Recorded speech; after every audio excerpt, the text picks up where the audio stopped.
Dan saya sekarang ini menjabat sebagai Presiden Artis Republik Indonesia. Boleh dicatat di Kemenkumham.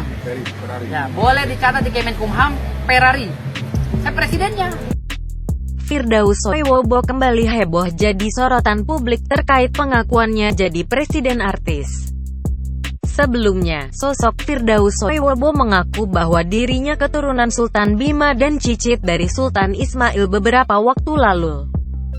Namun, pernyataan pengacara dukun se-Indonesia itu belakangan dipatahkan dengan beredarnya video viral yang menunjukkan seorang wanita berkerudung yang mengaku merupakan keturunan kerajaan Bima membantah pernyataan Firdaus. Dewi Ratna yang juga menjabat sebagai Kepala Museum Kebudayaan Samparaja yang menyimpan berbagai macam naskah kuno tentang kesultanan.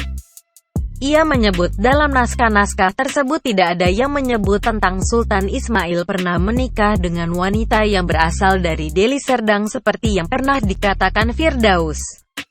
Belum lama ini, Firdaus Wibowo kembali memberi pengakuan bahwa dirinya menjabat sebagai Presiden Artis Republik Indonesia. Dikutip akun @ratu_nyinyir_official, Minggu, tanggal 18 September tahun 2022. Dalam unggahan tersebut sontak dibanjiri beragam komentar warganet yang tuai hujatan.